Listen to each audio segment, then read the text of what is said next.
Howdy, folks. Welcome to another episode of the Reselling podcast. This is kind of impromptu because we had to reschedule what we were going to do around 10 o'clock this morning. So we're actually going to do that on Wednesday. So I thought I'd just come on and talk a little bit about my Cyber Monday and Black Friday and Q4 sales in general.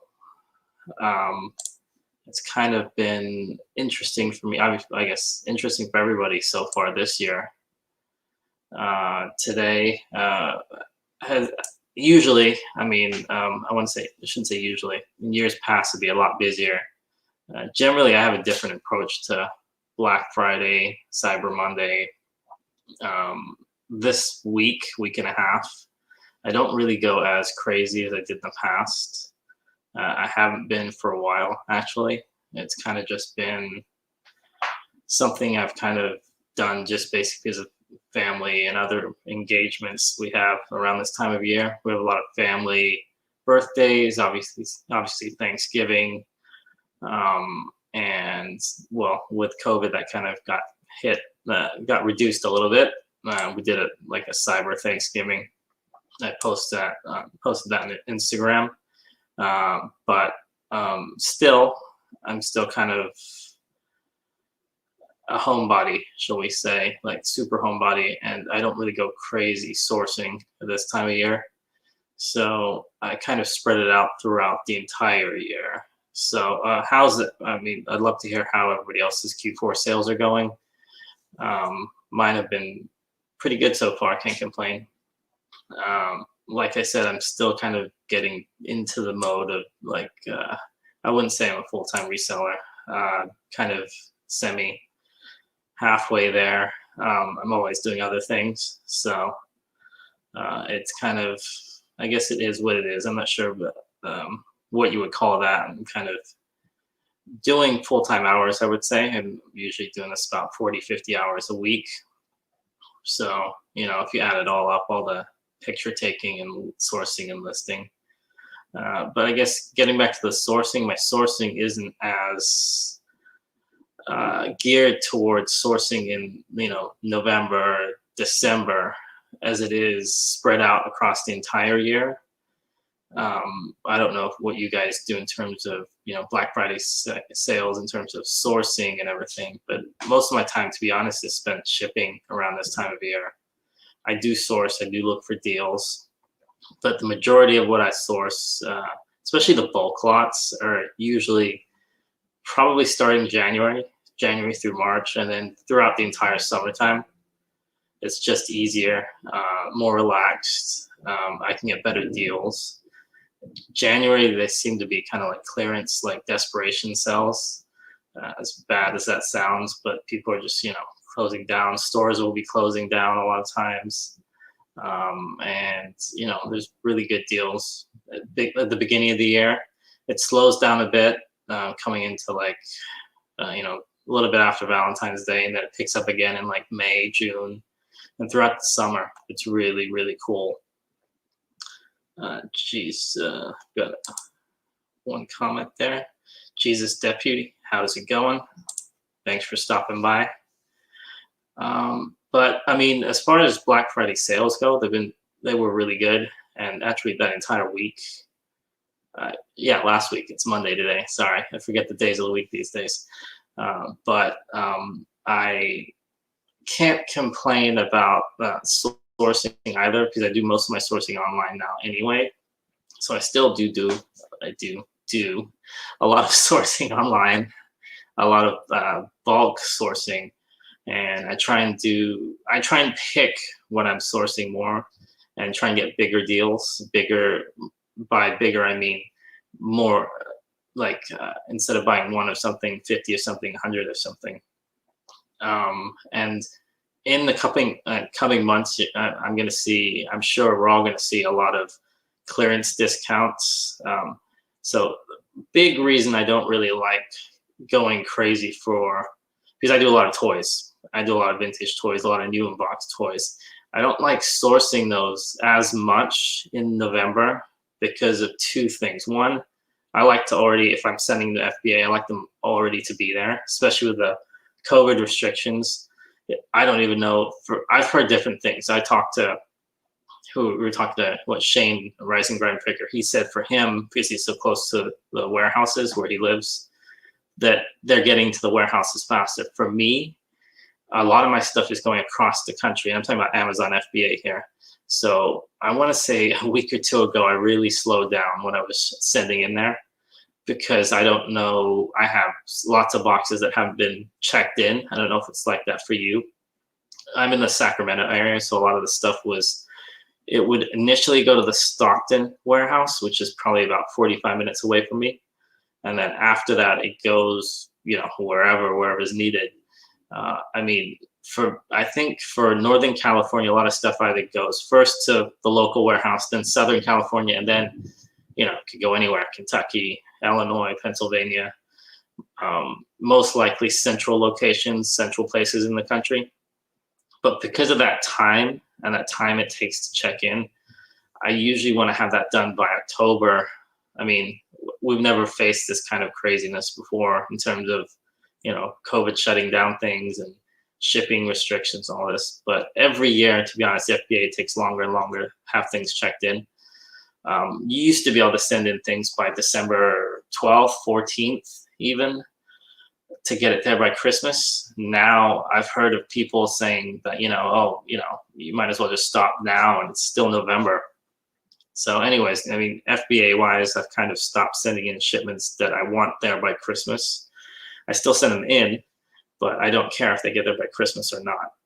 And also, I don't like sourcing new toys as much in November, because unless they're items that I don't mind selling next year, I don't want to have something tank. I've had that happen a lot of times before. Items tank, prices go down more and more, especially these. I want to see the last 2 years, Amazon FBA.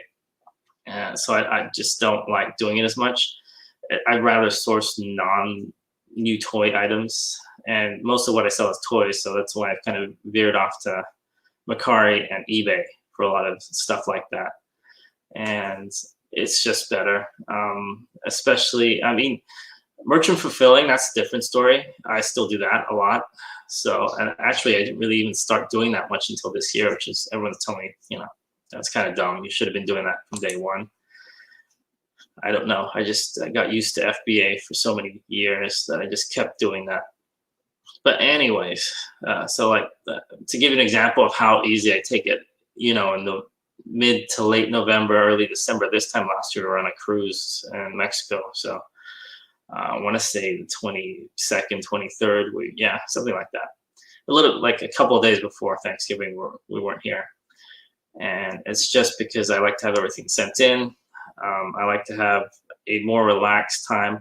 Now, it doesn't mean I shut down. It doesn't mean I don't keep running sales, keep, updating, keep listings. I have a ton of drafts that I have ready to go, and I'll just input them in if I'm out of town. 10, 20 at a time, they'll be saved.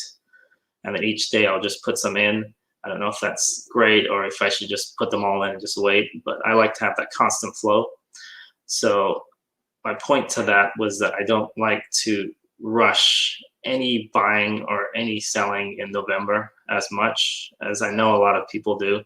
And this kind of goes against a lot of what people are showing you and doing right now. You're going to see people, at least last year, shopping cart after shopping cart full of stuff on, this week, last week, which is fine. I just don't do that. I've got a family and I can't be up all night doing that kind of stuff. So that's me though. So I'd love to hear what you guys do, how you guys handle your Q4. I hate to sound like I don't source in Q4. I do big time, just not as much crammed into like a 48-hour period. I try to spread it out throughout the year so I don't have to cram it in within, a couple of days. I mean, ideally, that's what you don't want to overburden yourself. I'm kind of more easygoing in a sense. And like I said, I kind of steer away from new toys and that kind of stuff, even though I do a lot of toy selling.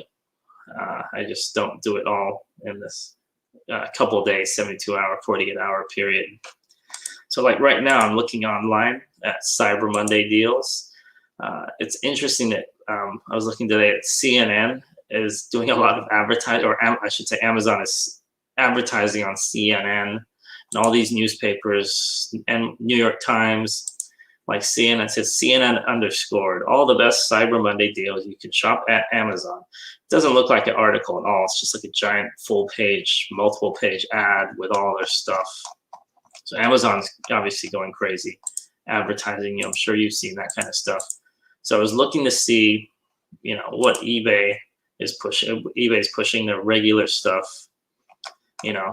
electronics, TVs. TVs are always big. I actually bought a TV for once on a Black Friday deal.